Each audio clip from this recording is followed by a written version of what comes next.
I'm so excited to see what you all have achieved in the last few years. Your growth has been incredible, and I'm grateful for all of your hard work and sacrifice. A lot of that growth has been brought about by new people coming into the business to take advantage of our generous marketing plan and effective product line.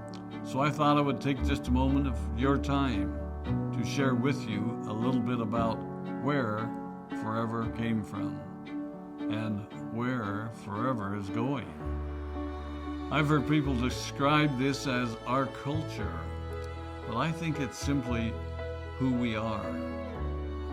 Several decades ago, I was an executive for a real estate development company called Del Webb. And at that time, there was a lot of excitement about a new business concept. And like many of my colleagues and friends, I went along to a business opportunity meeting and listened to a presentation about multi-level marketing.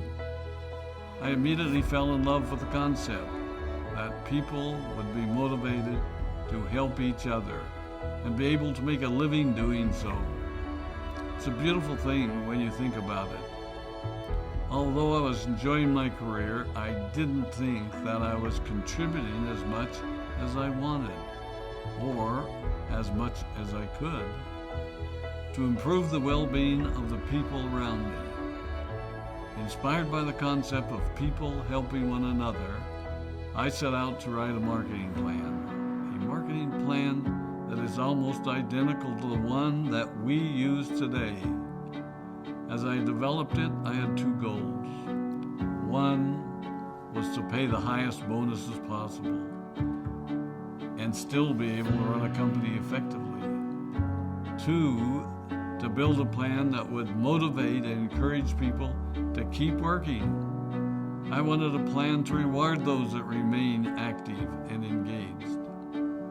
I love the concept of a royalty income. However, I believe that it's good for our souls to work hard. People who work hard are happier. Of course, if you work hard, you should play hard. And that was one of my motivational factors in starting Forever Resorts. It was to give people the opportunity to spend time with their loved ones and experience the wonder of nature. Next time we're together, maybe I can tell you more about my passion for our resorts, our rare animals, and spectacular natural resources. So, with the marketing plan prepared, I needed to find a product. And we searched around and looked at different opportunities. I was passionate about finding something that was effective, consumable, and that we knew would not be a fad. During my search, I met a group of doctors who had developed a method of stabilizing aloe vera. They convinced me of its efficacy, and we began testing the product, and were amazed by the results. We were in business. We had a fair and balanced marketing plan, a consumable, effective product, and the third ingredient, an absolute conviction that we could make a difference in the lives of the people around us. And while it might have been a bit presumptuous, we honestly believed that we could make a difference in the world. We put in generous return policies, customer service incentives, and began to build this business based on the principle of being nice to one another and helping others. The success was incredible, and we grew rapidly until Christmas of 1982. I was sitting at home with the family, and the phone rang. They informed me that there had been a freeze at our aloe plantations in Texas, and that all of our aloe was destroyed. I immediately went to the airport and flew to South Texas to see what we could do. I hoped and prayed that when I arrived, what I saw would be better than the news I'd received. But that wasn't to be the case. We had no aloe, and the business immediately began to suffer. There were some FBOs that left, but more importantly, there were those that stayed. It was a tough time for us. We put everything on the line to stay in business, and there were many sleepless nights. But we were convinced that what we were doing was right. We decided that this would never happen to us again. We flew out to the Dominican Republic and purchased as much land as we could and began planting aloe in one of the safest weather zones in the world. In addition to the acres of plantations in the Dominican Republic, we now have plantations in Mexico and South Texas. It was a tough lesson to learn. But during the tough times, we became stronger and we grew the most. We grow roots that strengthen us and help us to overcome the challenges and obstacles that life throws at us.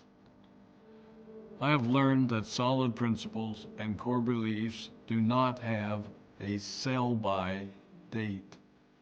It is never old-fashioned or out of style to be nice to each other, to honor your commitments, and to treat people how you would wish to be treated. I recognize that many of you might not have heard about our beginnings, as you are new in the company. I am thrilled that you're part of our forever family, but I ask you to be mindful of the foundation upon which this company has been built. Forever was built on the principles of paying the highest bonuses possible, providing the most effective and highest quality of product, and empowering people to serve one another. There are no shortcuts to success in our business. Of course, the speed at which we reach certain levels may vary, but the fundamental principles remain unchanged and will remain unchanged as we continue our journey over the next 4 decades and longer. There will be times when a pathway will open up to you that will tempt you to take a shortcut, to buy a little more product than you may need, to make a purchase in someone else's name, or other ways in which we are tempted to give up what we want most for what we want now. Never forget that you're a part of something special, a business that has been built upon taking the road less traveled. It may not be as fast and as shiny as you might want it to be, but take it from me, the road less traveled is more rich, more wonderful, more fulfilling, and more lasting than you can ever imagine. We love you, we appreciate you, we are proud of you. My name is Rex Mon, and I am forever.